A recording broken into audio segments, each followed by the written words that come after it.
So last time we started talking about the group actions. And I'm not completely sure. I was told that maybe some of you don't feel very comfortable about those Lie groups and Lie algebras. Is it correct? So therefore, I designed for today and also for the future some kind of compromise. So for people who know it, I will be saying the correct words. And for people who don't know it, I will be giving, like, most important for us, at least in this term, are examples of very, very simple Lie groups. These are guys. And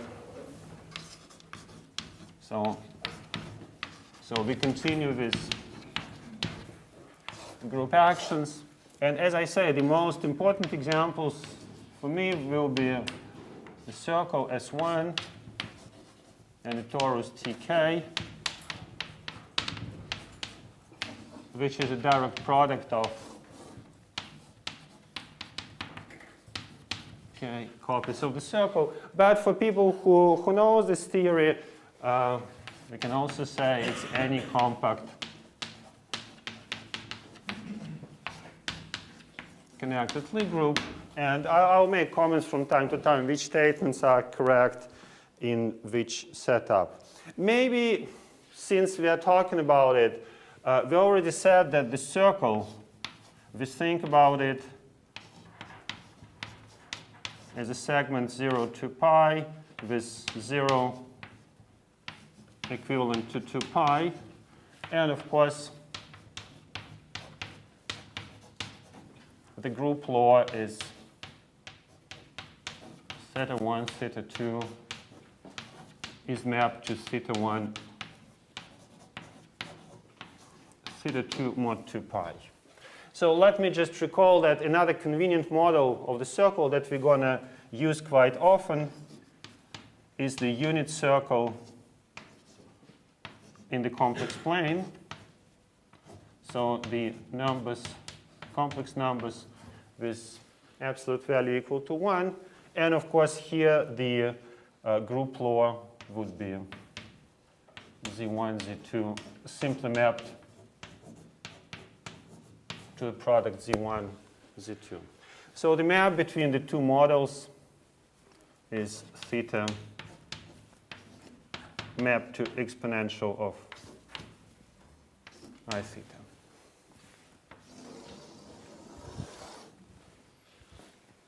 All right.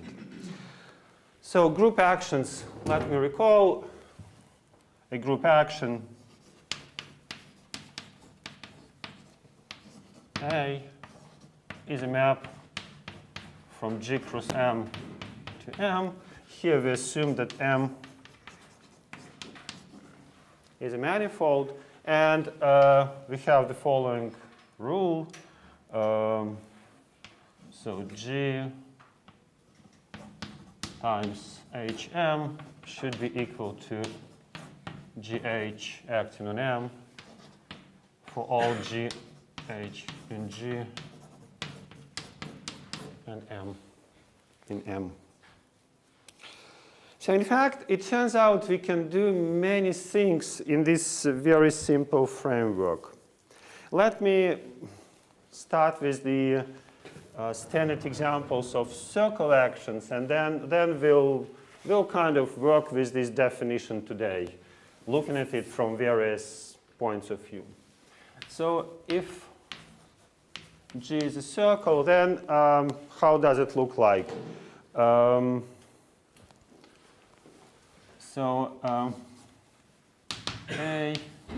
maps S1 cross M to M.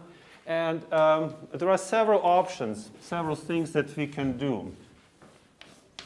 One thing, we can fix an element theta in S1. So then what we get A of theta, which is a diffeomorphism of M. Of course, since we have this, since circle is periodic, we can also think that theta is an element of R And this assignment is periodic with period 2 pi. So that's also one possible point of view. And this rule for the group law, it corresponds to the composition formula A of theta 1 composed with A of theta 2 is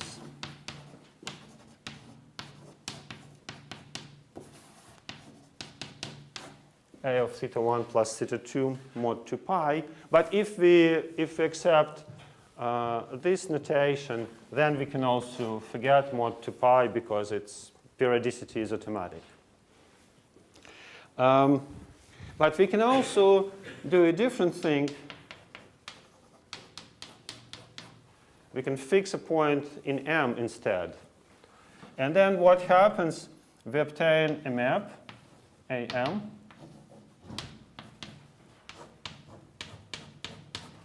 from S1 to M. So it sends theta to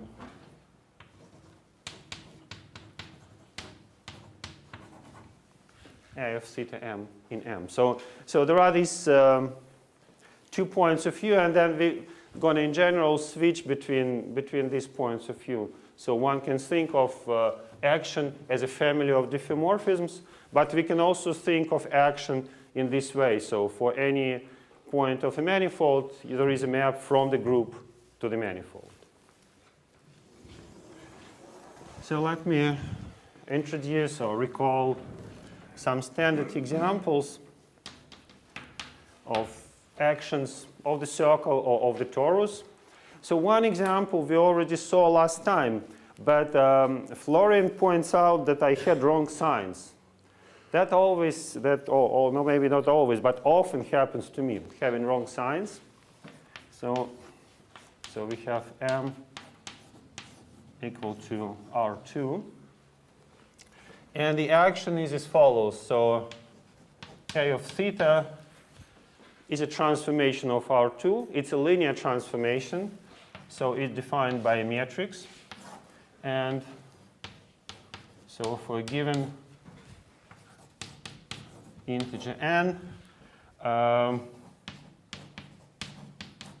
So last time I think I put here plus sign, but probably Florian is right. And one should put here minus sign.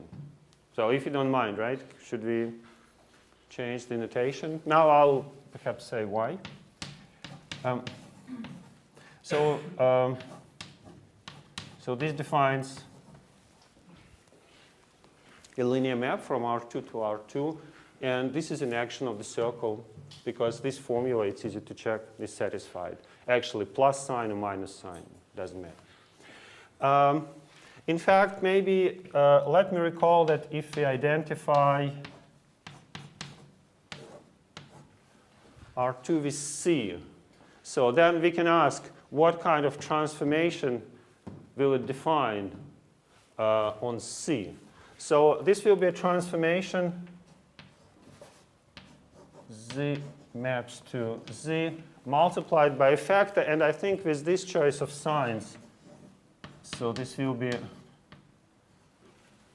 a multiplication by e to the power I and theta. So that's this transformation. And also, we're going to often use this picture. So let me recall again that this number n is called the weight.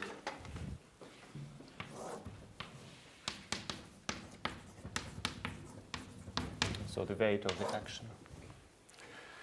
Two more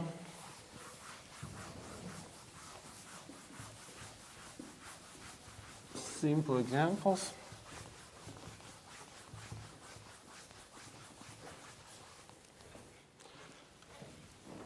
Maybe the second example. So let's look at the two-sphere and just think about it as a unit sphere in R3.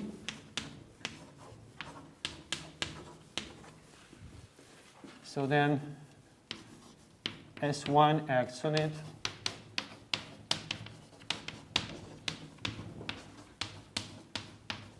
for instance, by rotations around the z-axis. So, well, I'll let you write down the formulas if you want, but we're going to discuss and rediscuss this action quite often. Perhaps one more example.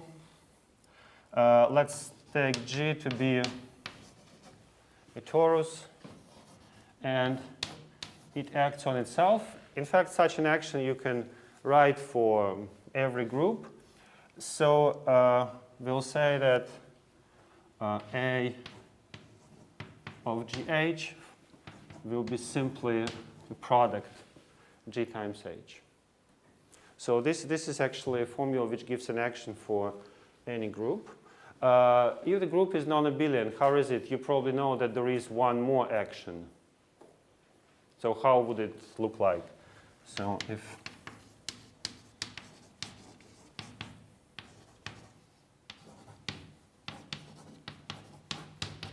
how would we write a close relative of this formula for a non-abelian action? Right, so that's one idea. But, you know, as I say, I often make mistakes. But one thing I know, the two formulas cannot be both correct. So remember, there is a definition, what is an action. So both these things cannot possibly define an action. So one needs to change at least one of them. I hope that's this one. So what should we do? Inverse, right? So that's this. So in this formula, there would be kind of, if you never done it, please check.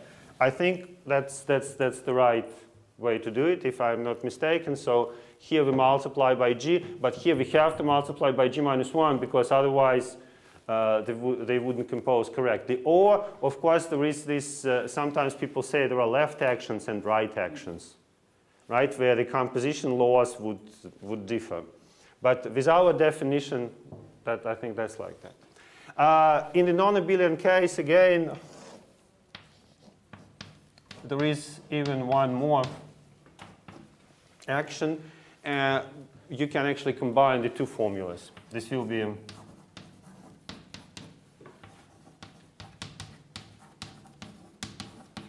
the conjugation action. So this is the left action, the right action,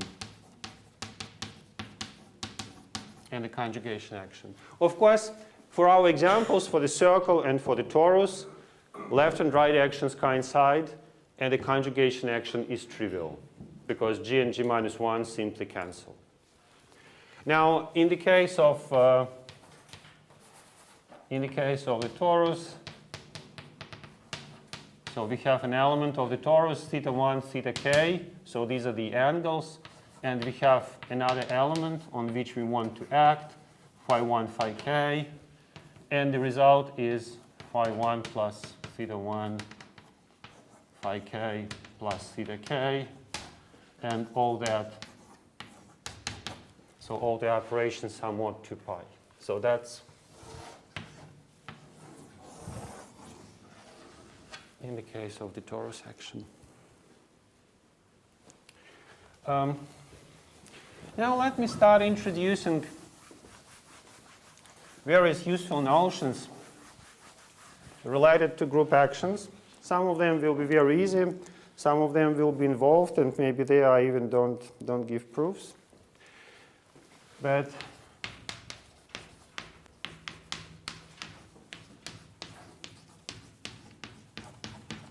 so the first notion is of stabilizer subgroups.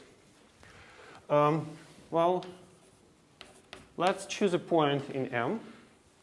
So then, well, the following subset, elements of G which don't move the point M is denoted GM, and it's a subgroup.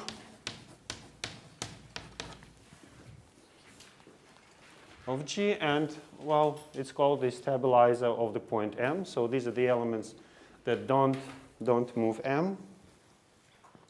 Perhaps we can immediately look at our examples. So what about the circle epsilon R2 with the weight n? So what are the possible stabilizers? Well, first of all, right, there is the origin.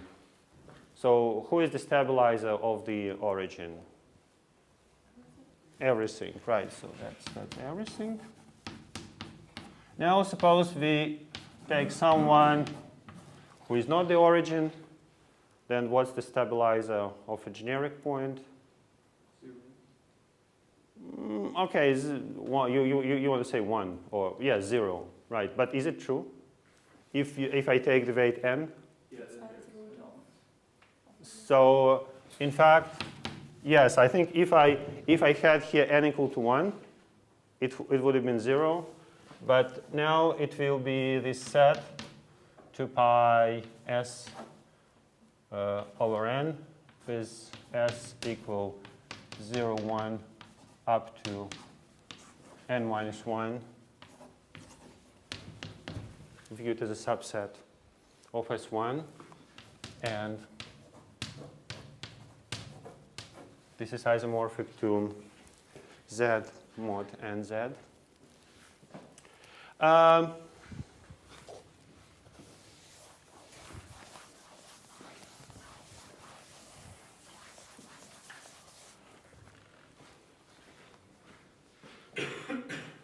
What about the general situation? Suppose that S1 acts on some vector space V by linear transformations. So recall that last time we said this representation will split into a sum of VI's, where VI is either equal to R with trivial rep, or is equal to R2 rep with weight n. So what's going to be the stabilizers?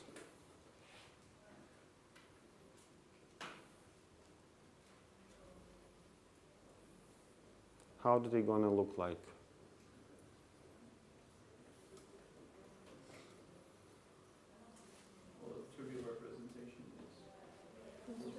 Sorry? The trivial representation is fixed, right? Yeah, that's right. But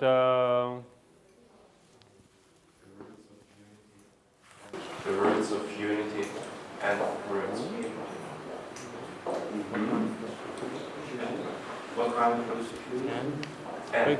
But here we have many n's now, right? So we can, for instance, we can assign, let me call this guy. So for each representation, right, for this one, there is only one stabilizer because it's a trivial representation. So the only stabilizer is S1.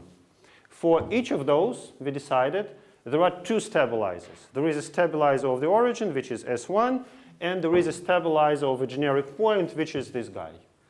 So let me call the stabilizer of a generic point by GI. So this will be equal to, or isomorphic to Z, modular NI Z, where NI is the weight of VI. So this is for two-dimensional, for 2D reps. For trivial reps, there are no such guys. So so what will be, you think, the list of stabilizers?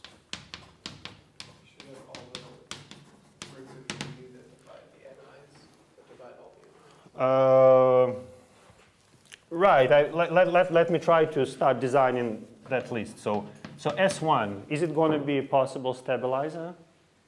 Only for 0? For 0, or actually, you know, I can. What if I choose like any point which lives in this sum of trivial reps? Yeah, it's still going to be a S1. Now those GIs, what are the points which have exactly GIs? Do we have points which have exactly GIs as stabilizers? Yeah, so just take something in that particular VI. So GIs are there. But is it the full list? Is there something else? Unlike the intersections on G. Right, right. So in fact,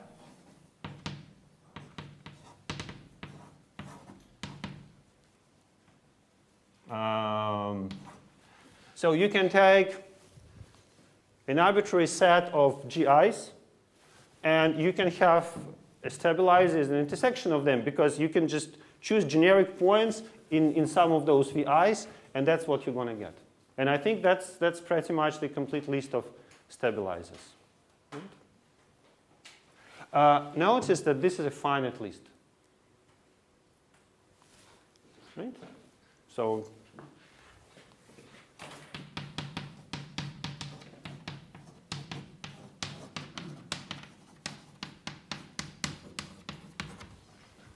that's a finite list of stabilizers.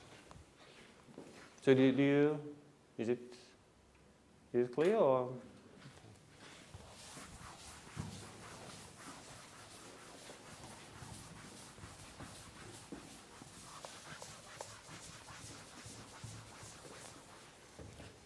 So one more example. That's an easy one. So what happens with this round sphere? So what are the stabilizers in the case of a round sphere? So here the action of S1 on S2. So what are the possibilities? Yeah. So north and south pole.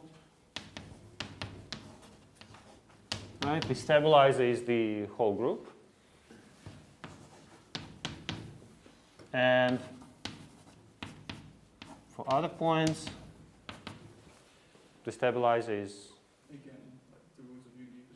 okay, let's say if I decide that the action is by, again, rotations which are n times, then yes. If we take just the standard action by rotations around the z-axis, then, as you suggested from the very beginning, this will be only the neutral element, only the trivial subgroup, if this is just simple rotations. And maybe finally, let me ask what happens here. So we act on the torus just by translations. What are the stabilizers of points under that action? So we add some thetas to a point phi, mod 2 pi. Only 0. So there is nothing else.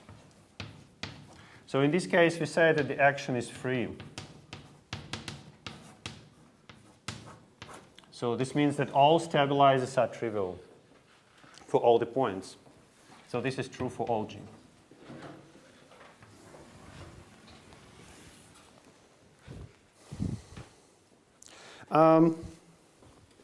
So one more notion related to group actions. So that's the notion of orbits. Now fix, again, a point of the manifold. And let's consider the following subset. So it consists of the points G acting on M for all G in G. Again, maybe some simple examples and then some facts about the orbits. So what about our friend R2? So what are the orbits here? So we have action of S1 on R2. Circles. Yeah, so the orbits are circles centered at the origin and the origin itself. Here on the sphere, with the standard S1 action, the orbits are the north pole and the south pole, and the parallels, so these circles which followed the two-sphere. Maybe one example which is slightly more involved, and I think it will be important for us later. So let's take a non-abelian group for a change. So let's take G to be the group UN. So the group of unitary n by n matrices. So the invertible matrices with the condition G star equal to G minus 1. And let's act on the space of Hermitian n by n matrices. So the matrices which satisfy this condition. And the action will be just the conjugation action.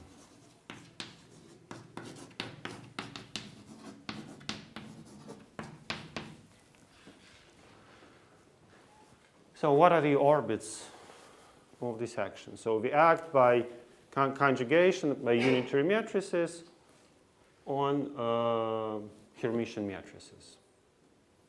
Right? It's easy to check that this is indeed an action. So what are the orbits? All the matrices with the same determinant? You're right. One should go back to our kindergarten and school knowledge of linear algebra. That's right. But the answer is slightly more involved. That's all also like kind of, gets closer, but not yet. Probably by eigenvalues. Eigenvalues. Probably by I mean, that's almost correct. Eigenvalues. So let's. So recall that the first year linear algebra spectral theorem, it tells you that Hermitian matrices are diagonalizable by means of a conjugation by a unitary matrix, right? So that's one way to spell the spectral theorem. So the orbits then are parameterized by diagonal matrices with real values on the diagonal, but one more, last step. So that's still too many. After permutation, which means that, for instance, we can choose them to be like increasing or decreasing, for instance. So we can say that lambda 1, for instance, greater equal lambda 2, greater equal to lambda n. So these are real numbers. So then we look at orbits of this particular set of matrices under the conjugation action. And these are now all the orbits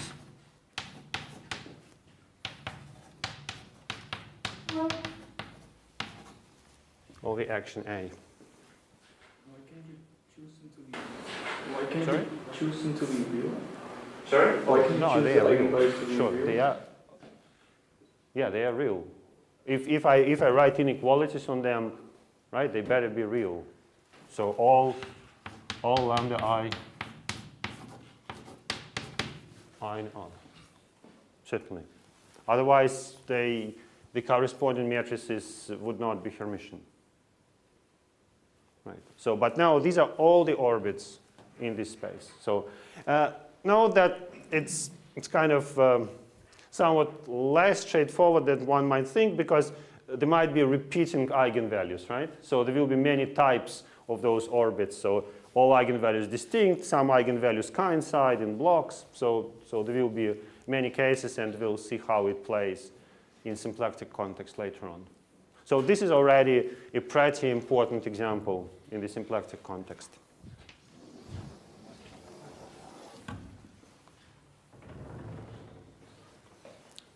All right. Maybe one small remark. So we have an action of G on M, we have those orbits, and M represents as a disjoint union of orbits, right? So every point of M belongs to some orbit, and the orbits, two orbits, can either be the same or be completely disjoint, right? So this is more or less by definition of how the whole thing is set. So for instance, here, right, we have, we represent the two sphere as a disjoint union of all these circles and of the 2 points, right? So the two orbits cannot possibly like intersect somewhere and be different elsewhere, right? So now let's try to do a little bit more of differential geometry of the group actions.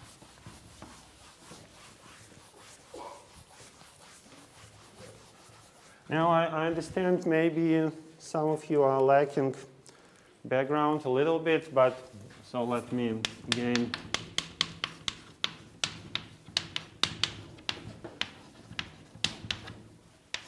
talk about it in like two different ways. One way adapted for those who know Lie groups, and the other one for those who don't. So first of all, so what is a Lie group? Lie group is a group which is a manifold. For instance, for the circle S1, it's clear that it's a group and a manifold. And because of that, we can introduce a notion, Lie algebra, which I simply define as a tangent space at the group unit.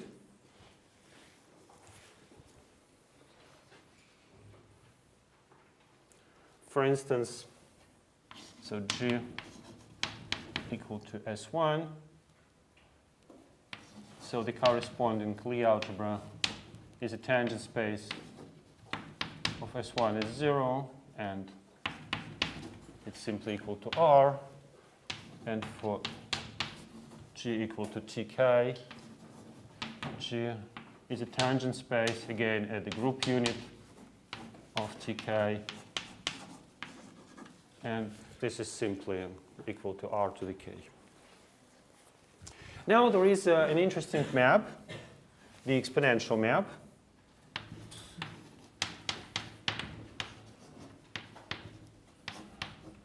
Which maps the Lie algebra to the corresponding Lie group. And I suggest to do the following, like those who know what it is very well, and we'll just now write it down explicitly in these two examples. So in the case of S1, what's the exponential map? So we take a real number, let's suggestively call it theta, and we map it to theta modulo 2 pi, which is an element of S1, right? So that's the exponential map for the circle. And for TK, in a very similar fashion. So in RK, we take a vector, theta 1, theta k, and we map it to the same vector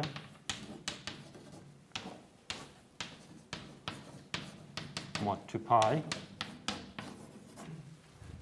which is an element of TK. So the exponential map is not always as boring or trivial. Let's just give an example for the case of G equal to UN. There I would need to tell you what the Lie algebra is. So one can identify the Lie algebra with a space of anti-Hermitian matrices. So I take a Hermitian matrix and I multiply it by the imaginary unit. And the exponential map maps an element, let's call it IA to the exponential of IA, meaning that this is a sum and 0 to infinity 1 over n factorial IA to the power n as a matrix. So this is in matrix, sorry, n, maybe not a good P. Something. For those of you who never done that exercise, check that this is indeed a unitary matrix. But I guess hopefully most of you know that, right? Or not? Everybody? But okay, so those of you who never done that, check that the right-hand side is indeed a unitary matrix. Okay, there we go. So one notion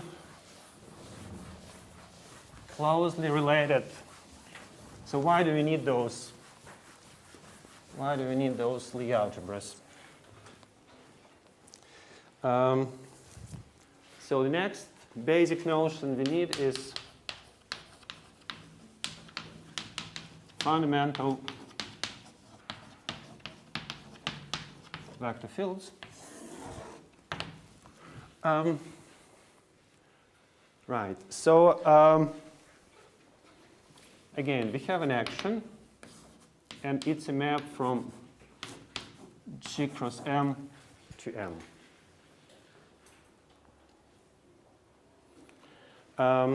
If we fix M, we obtain a family of maps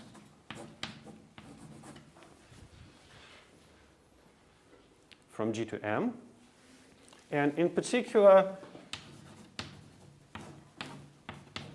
so there will be a push-forward map which maps the tangent space to G at the group unit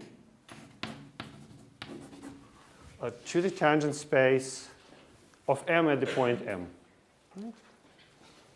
And this gadget, we now decided, is called the Lie algebra G. So this means that we have a map from the Lie algebra G to the tangent space at each point. Or in other words, so, and this is for all M. In other words, for each element of G, we have a vector field on M, right? Because we have a vector at every point. So if we denote an element here, in other words, we get a map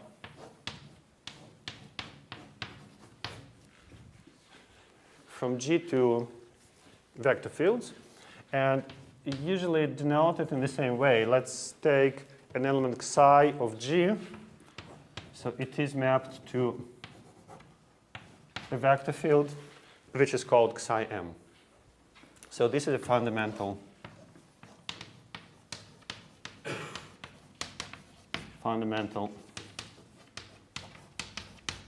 vector field.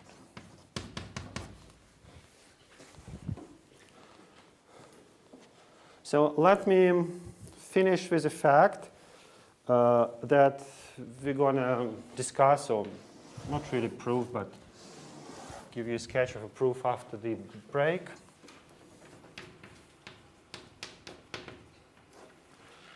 So suppose we take G equal to S1. So then we get a map from its Lie algebra, which is just R, into the vector fields on M. Now, in R, let's choose a basic vector. Let me call it 1. And let me map it to some vector field there. Let me denote it by V.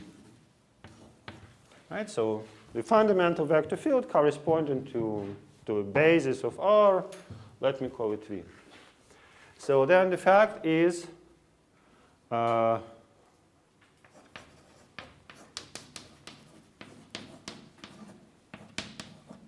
So the flow of this vector field V is what, by the way? So the flow of V should give me a family of diffeomorphisms of M. What is this family of diffeomorphisms? That's right. So this family is A of theta.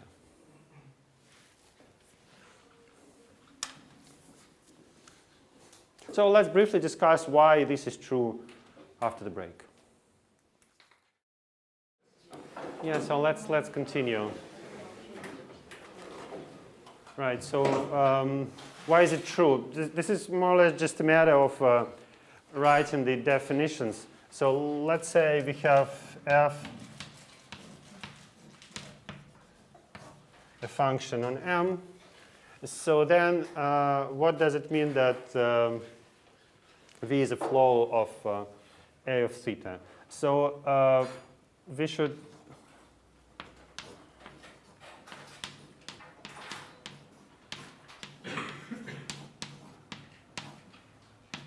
construct this map, A of theta plus epsilon composed with A of theta minus 1, and act on it based on our point M, and then take a derivative with respect to epsilon at epsilon equal to 0, right? So that's a curve. So here we are computing the tangent vector to the curve defined through M by A of theta, and we hope that this must be equal to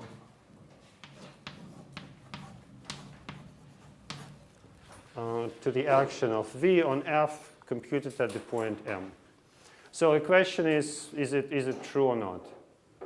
Like, I think the key consideration is as follows. Remember this A of theta is a group action, right? So A of theta minus 1 is the same as A of minus theta, and this composition, A of theta plus epsilon composed with A of minus theta, is simply A of epsilon. Right? So I think that's the key consideration. In principle, we could imagine that this thing depends on theta, right? At least to start with, it does depend on theta. But because of the because this is an action, because of the group law, actually it does not depend on theta. It is simply equal to A of epsilon. Now, what are we doing here? We're taking A of epsilon for epsilon small and differentiating A of epsilon acting on M with respect to epsilon. But you know, this is just another words to define this map, right? I said that this map is a map from the tangent space. That's actually the definition of this map. So that's why there is an equality. So it's a little bit tautological. Still, there is here a little bit of a consideration, right? The fact that this does not depend on theta. That's the key point. And this dependence of theta is cancelled because this is a group action.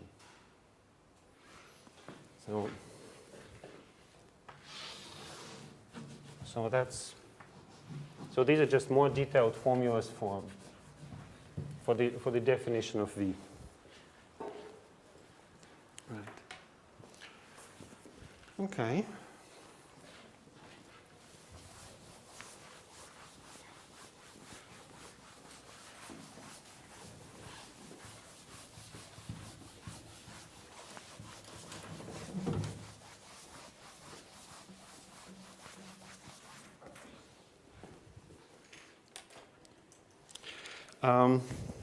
One more fact, but here I don't think I want to give you a detailed proof. So we said that M is a subset of M. But in fact, in our situation, those orbits, they're also submanifolds on M. And in fact, the tangent space to OM at the point M. This is simply the image of this map, AM star. So let me perhaps draw a picture.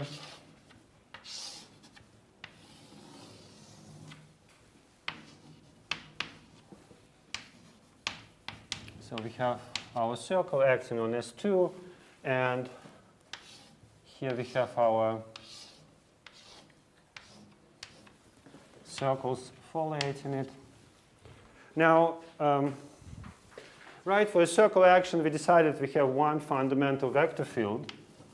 So, for instance, here it would be something like this.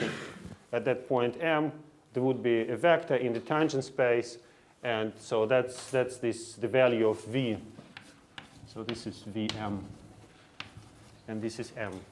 So we are saying that those circles, they are submanifolds of S2. That of course, in this particular case, you just see it, that they are submanifolds, and the tangent space is spanned by fundamental vector fields.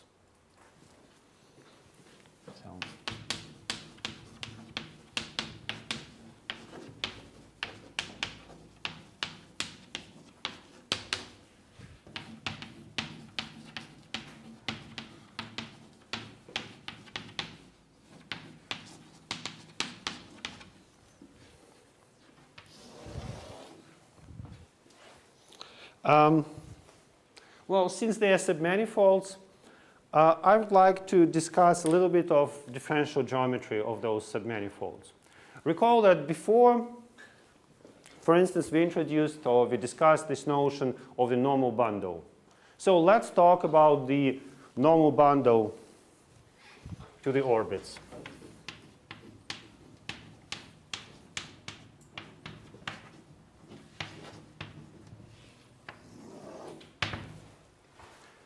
Well, so let's choose a point of M. And let's consider the stabilizer subgroup of G, of M in G. So both of them act on M. But in particular, Gm doesn't move the point M. In general, for any element G in G, let me see, what is the correct notation? Yeah, I think that's the correct notation. So the map A of G star will map the tangent space at M to the tangent space at the image of M. But if G is in the stabilizer,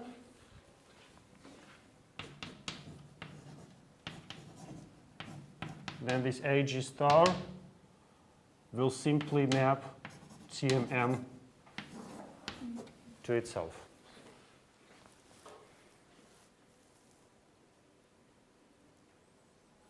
Right?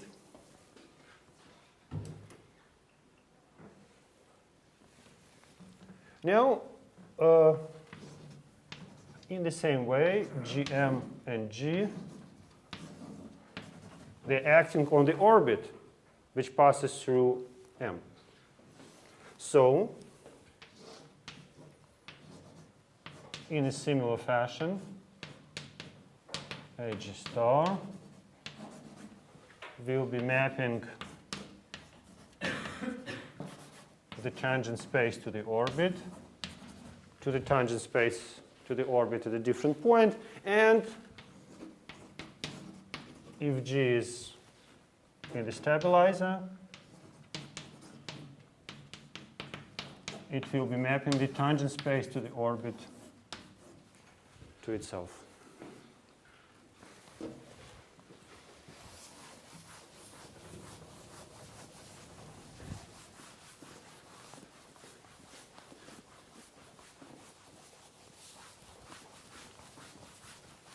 So let me draw some conclusions from these observations. I'll write something and you'll tell me whether you are convinced.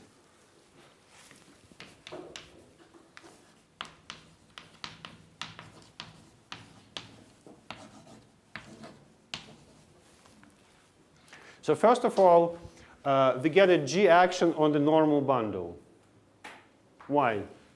Well, we see that G acts on the tangent bundle restricted to the orbit. It also acts on the tangent bundle to the orbit. So this means it acts on the quotient. Right? So G will be mapping, or let me write it this way. Let me still denote this operator by A of G star, even though maybe I kind of, from the purist point of view, I should probably introduce a different notation. So it is mapping TMM mod TMOM to CGMM mod. Right? So let's draw a picture. So this is M. This is OM. This is M. And this is GM.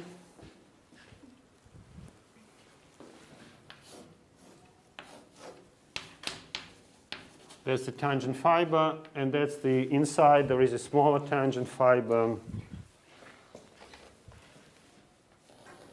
of the orbit. We have an operator, actually,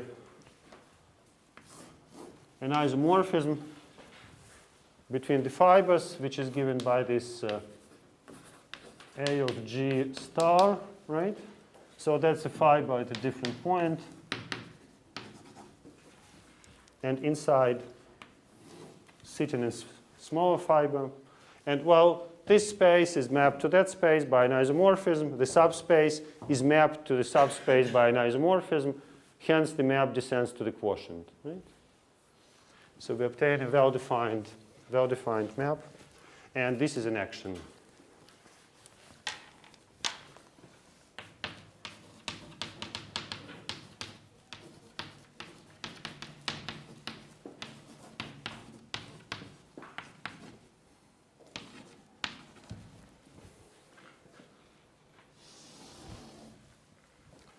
Moreover, what we get a GM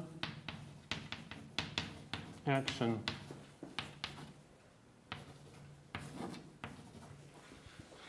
on the particular fiber, right? Because we see that the elements of GM, they don't move points along the orbit, right? So they may still act in a non-trivial fashion on the tangent space. And they preserve the tangent space to the orbit, so they descend to the quotient. So this is simply given by, again, A of G star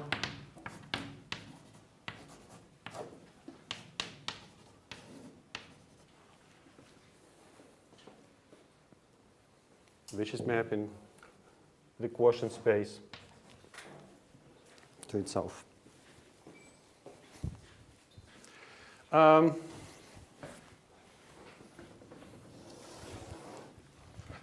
So there is some exercise about computing those,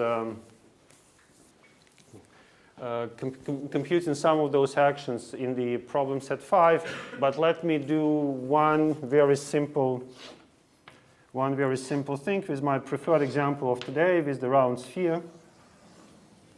So we have a round sphere. And I want to compute some action of the stabilizer on the normal bundle to something. So what do you recommend to choose as a point, M? So I need to choose a point and compute an action of the stabilizer.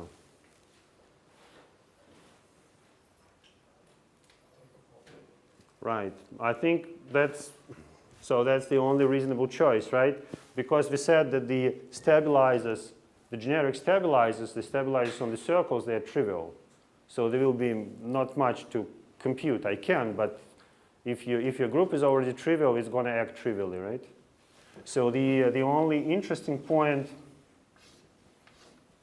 is this one, or north or south pole. So let's take the north pole. We know that the corresponding stabilizer is simply S1. Of course, here the normal bundle is not very exciting. The normal bundle is just a tangent space at that point, right? So the orbit of the north pole is just equal to the north pole. The normal bundle to ON is simply the tangent space to S2 at the north pole. But nevertheless, this kind of abstract nonsense tells us that we should have an S1 action on the tangent space at the north pole. Now, informally, without calculations, what do you think this action is going to be? Just a normal action, just one. Yeah, just a rotation, right? Just a rotation action. So this is right. This is R2. On R2, we already have a family of actions. They are parameterized by the weight. So what's going to be the weight? 1 or minus 1. I think it is 1. I hope it is 1.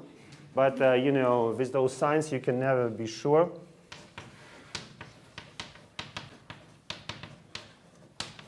It's standard.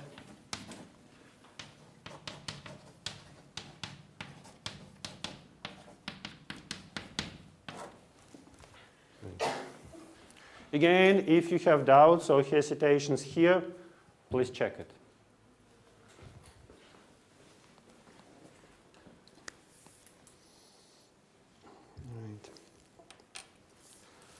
Okay.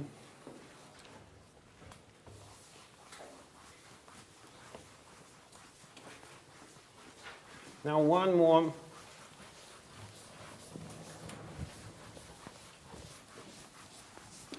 fact about the normal bundles that perhaps I don't want to prove, but maybe I just comment a little bit on it. So why are we interested in normal bundles? So remember, we were using them already extensively to build some kind of tubular neighborhoods, right? So now we also want to build a tubular neighborhood.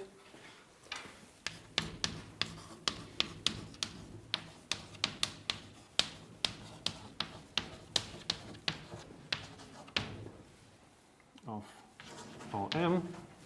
So we know that we can choose a neighborhood of OM in the manifold. We can choose another neighborhood in the normal bundle.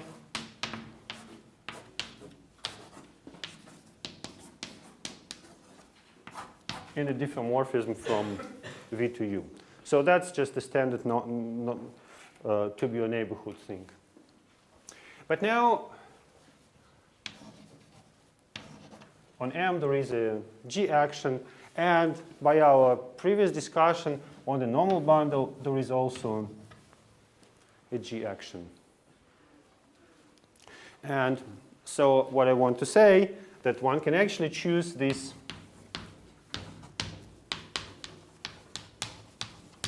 diffeomorphism to be G equivariant, which means that F composed with the G action on the normal bundle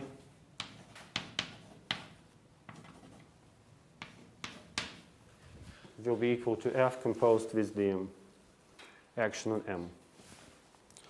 So again, as I said, I probably don't want to prove it, but still let's at least informally say why. Why this is true.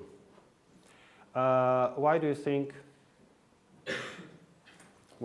it is true? Or what are the key points? Like, we didn't prove the tubular neighborhood theorems in the course, but we discussed how people do it, right?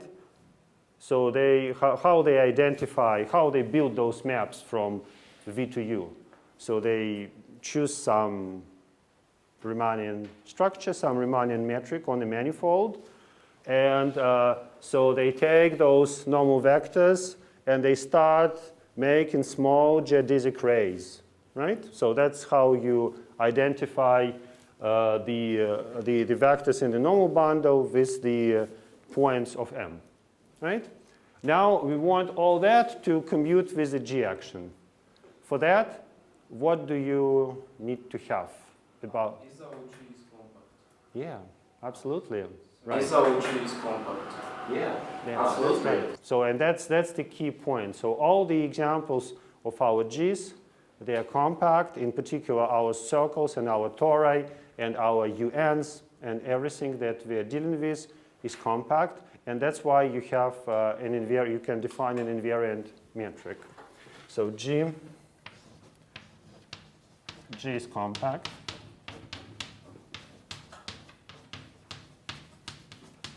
One can average. So meaning that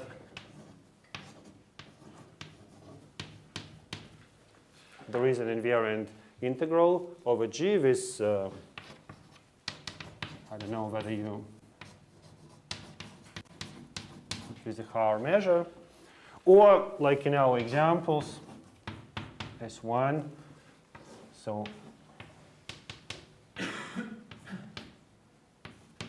we can average over the angle theta, or in the case of TK, we can average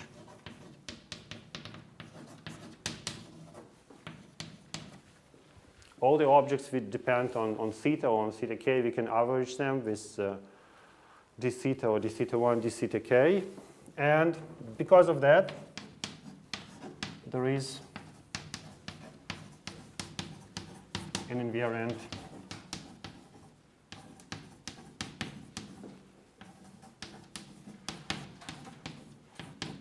Riemannian metric on M. We just take any metric, we average it by the group action, we obtain a new metric.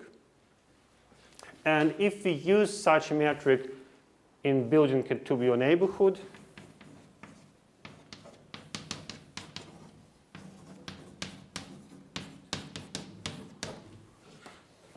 then if the metric is invariant, this will naturally be true. Because everything, all those geodesic equations, everything will be G invariant. And in particular, this map F will be naturally G equivariant. Okay, so this was not quite a proof, just an idea of why it is true. But now I want to say something more precise about the normal bundles of orbits. Well, today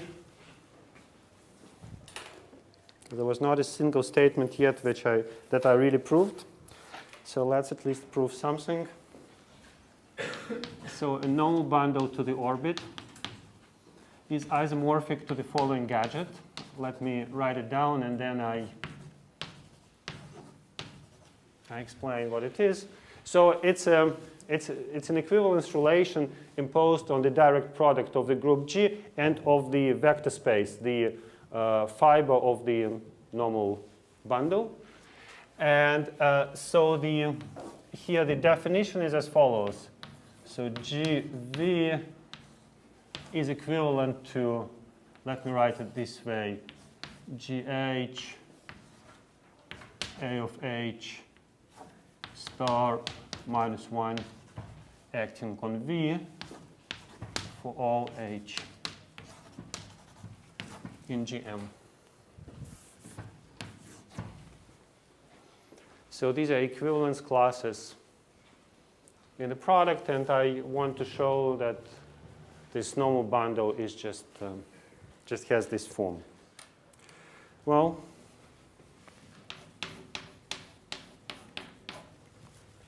So for proof, let me first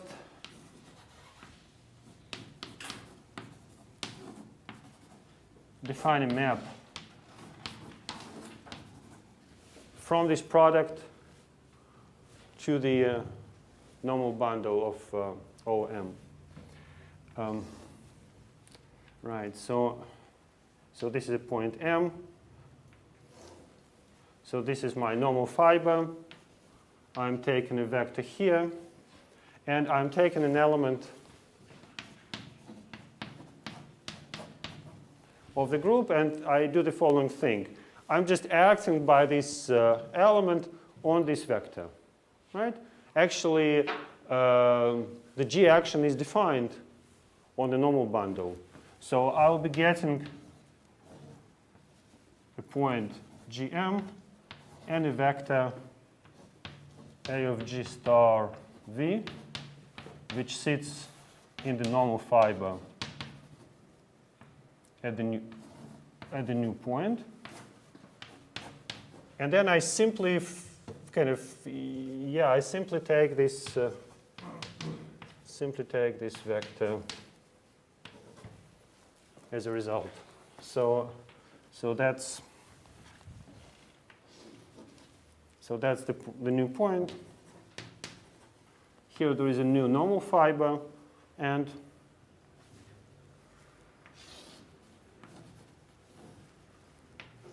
my vector here is mapped to another vector there. So that's just this map. But it's essentially the action map, which is restricted to one fiber. It's already clear that I'm getting all the points, right? So this map is surjective. By definition of the orbit, I can go to any point of the orbit with a G action, and all those maps, they are isomorphisms between the fibers. So this means I can go to any point. So it's a surjective map. Now let's assume that I have two elements which are mapped to the same point. So A G star V star is equal to A of G star V. Of course, this may happen, right? So I have here some other vector V star and some other element G star, but the result is the same. But we already know for the results to be the same, they at least have to be in the same fiber, right? So it doesn't make sense. So they would never be the same if one of them is in one fiber and another one is in the other fiber. So this means that already G prime M is equal to GM. But this is an action. This means that G minus 1 G prime acting on M is M, just by moving G to the other side. But this means that, let me call it H, equal to G minus 1 G prime is in the stabilizer GM. All right. So we now know that G prime is equal to G times H, with H in GM. So that's already not so bad, right? So this is G prime. And then V prime is equal to A G prime minus 1 star, A G star acting on V.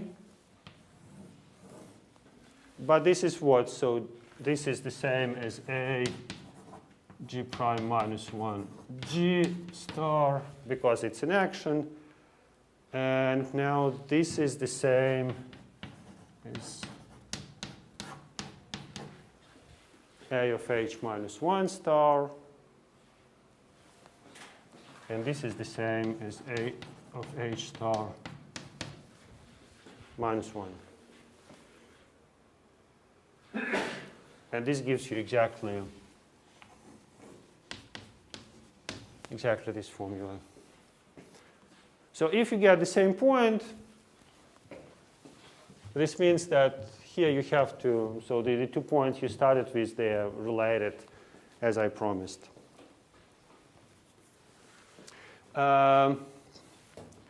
Maybe one more thing that I should mention. So this is an isomorphism of sets, but actually this is an isomorphism of G spaces. So here we have a G action that we already defined, but here we need to define a G action. So what would be a natural G action on the right-hand side?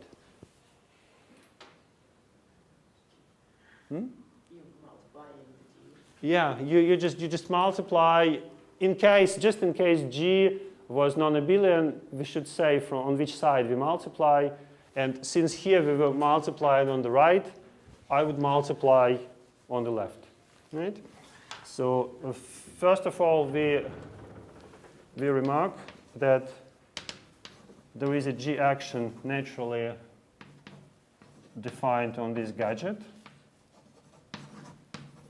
So let's say H maps a pair GV into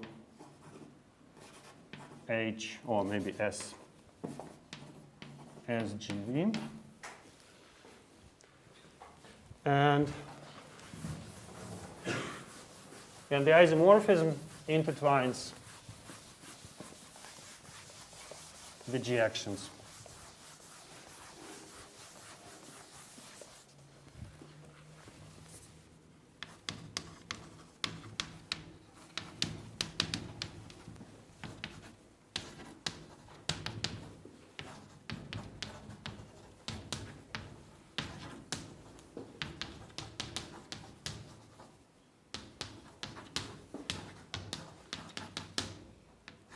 G actions. Yeah, maybe I should have said it's G equivariant. So this isomorphism is G equivariant. So why is that? Okay. So we're saying that S is mapping GV to SGV, and our isomorphism maps it to AG star V, and here to A of SG star V. But the map from here to there is exactly A of S star. And that's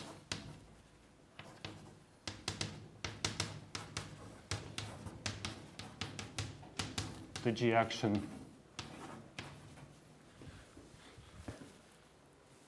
on NOM. So this construction kind of it looks a bit scary, but in principle it's almost tautological, one can say. But now let me use it for something. Let me use my last 10 minutes to define one more object related to G actions, and to use this kind of machinery to show something interesting about it. So let me introduce the notion of fixed points. So mg is equal to points in M such that gm is equal to M for all g.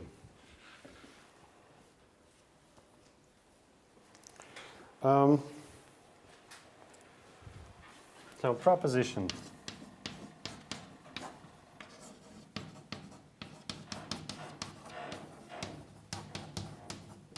Connected components of the fixed point set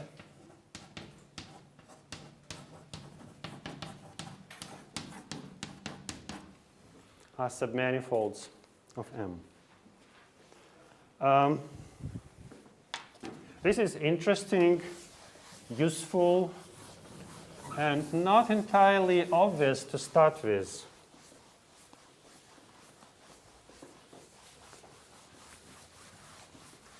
Maybe one test question.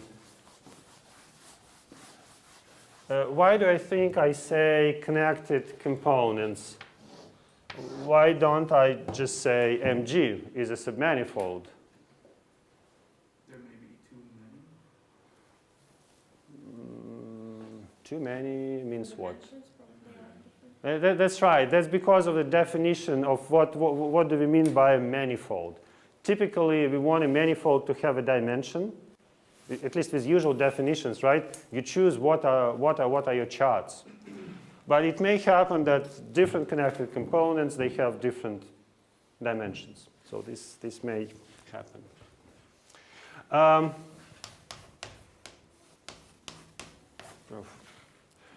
So I'll just show you the local charts. So the idea is as follows. So we take a point M which belongs to Mg. Then, well, the corresponding orbit, how does it look like? So it's not very big, right? And just one point. Now the normal bundle to the orbit, that's like the story with the North Pole that we had. Right? It's just the tangent space. Now, what does the tubular neighborhood theorem say? It says that,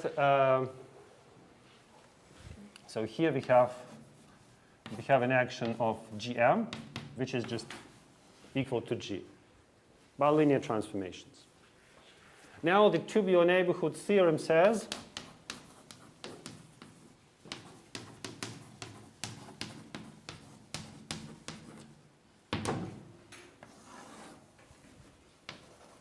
that there is a neighborhood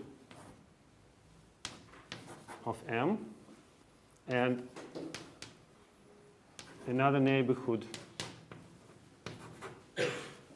in TMM and a diffeomorphism from V to U, which is G equivariant. So this means that actually to model U, we can think about V. So what do we know about V? Let's say, suppose that G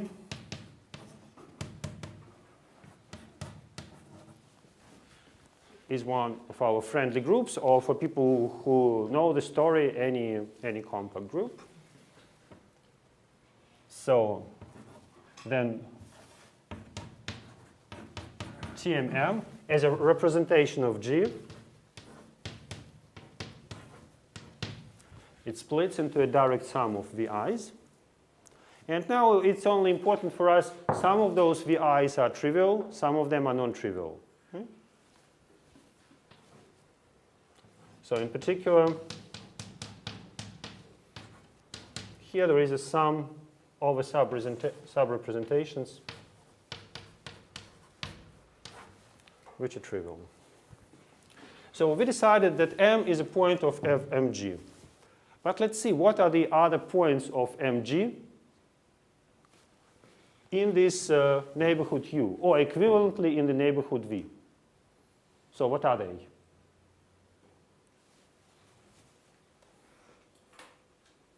So we have now modeled our neighborhood of a point just by a linear representation acting on a vector space. Now we are looking for points which are not moved by any elements of the group. So what are those points? The other fixed points? Yeah, what are the other, right, and I'm asking kind of who of the points of TMM, or who of the points there, are the fixed points? Actually, I've written the answer on the blackboard, right? So these are these guys, right? These are the elements in the direct sum of trivial representations, because all the others are non-trivial representations, so they will eventually be moved by some of the points. So what I want to say, that this guy is an intersection of, is actually equal to TMM G. Right? So in TMM, it's easy to say what's the fixed point set of G. So this is just a vector subspace which is spanned by all the trivial representations. In particular, if you take V intersecting TMM G, so here, of course, M is sitting inside.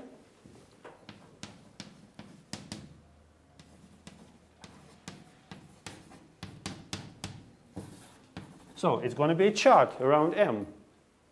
Right? So all the other fixed points around, they just form a vector subspace. Now this map F gives you a map from that chart into your actual manifold. And the fixed points there are images of the fixed points here because it's G equivariant. So MG intersecting with U is just equal to the image of V intersecting with TMMG. So that's the image of the chart around the point M of this new manifold MG. So around each point of MG, I just give you by this, the theorem that the proposition we proved before, it looked like a kind of heavy machinery, abstract nonsense, maybe not completely useful, whatever. But see, even in the simplest case, I think I'm proving you a pretty amazing fact that these fixed points, they look a very nicely embedded submanifold around your fixed point.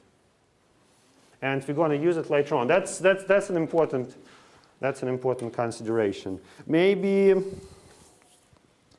the last remark, maybe the last two remarks.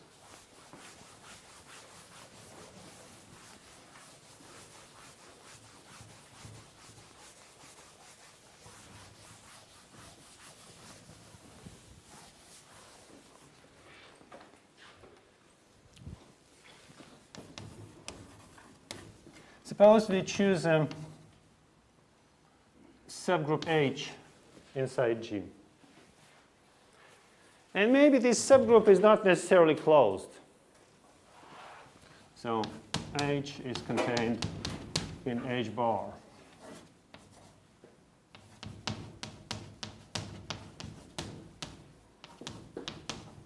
Closure of H in G. Then, first of all,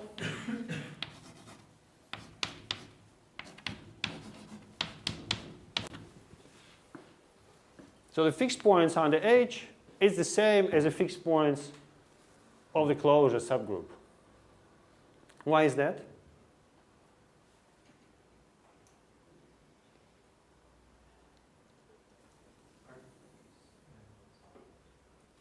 Because the limit point still preserves.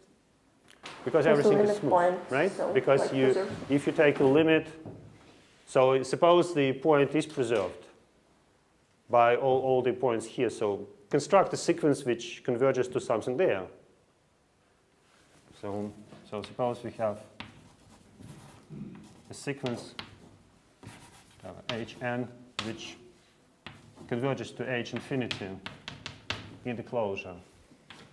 So Hn M is equal to M. Now you can simply pass to the limit on both sides of the equation. Since the action is smooth, so here the limit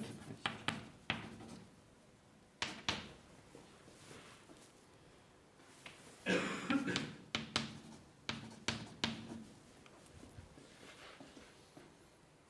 Right. So, and in particular, this will mean that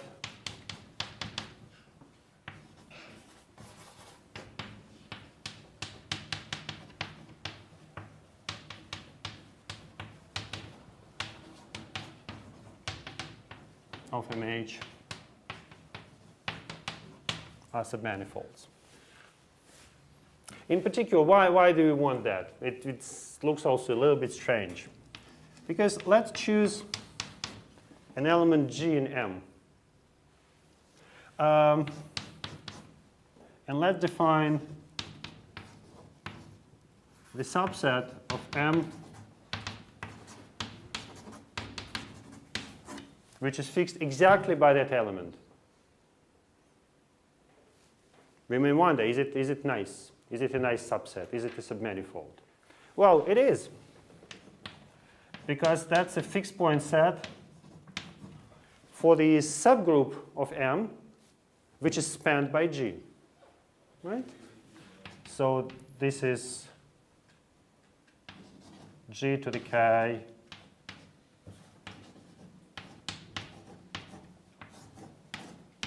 for K and Z. Right? Of course, so these are exactly the fixed points which are fixed by all the powers of G, and in particular by G itself. So this subgroup, say, if you think of tori, it may be a closed subgroup, but maybe not. Right? Maybe if you choose G kind of not sufficiently carefully in the torus, its closure might be the full torus. Right? So, but nevertheless, the closure is always a compact subgroup, and for a compact group, we know that this submanifold story holds true, and therefore it also holds true for those subgroups spanned by the group elements. Sorry for being over time. Let me state one more fact. And I want to state it because it's in your problem set. It's a very nice fact. Sorry, quick question. So, are you saying that like a closed subgroup of a league? Sorry, quick question. So, are you saying that like a closed subgroup of a league group is a league group as well? Sorry? So, are you using the fact that a closed subgroup of a league group is a league group itself? No, let's say. The Closure, in any event, right, it will be a compact subgroup, and for all compact groups there will be the similar statement. They can be connected or disconnected, doesn't matter so much. Right. It can be just discrete, for instance, as we had, like, I don't know, for instance, Z mod and Z. So we saw it today. But then all these statements, they will be still correct. So maybe one more remark.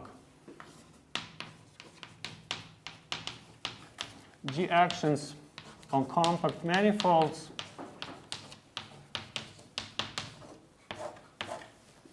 are rigid.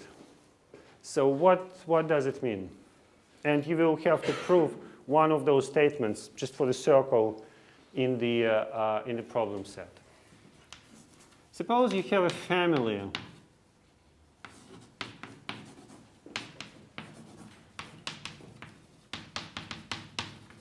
smooth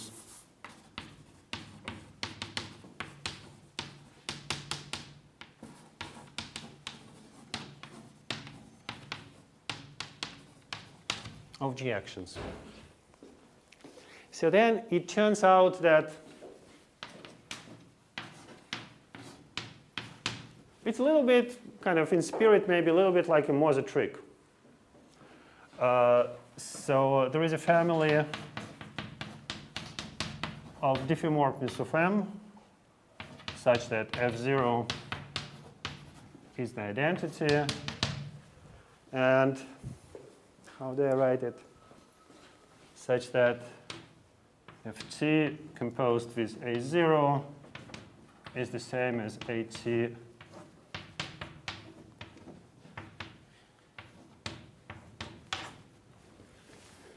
composed with Ft.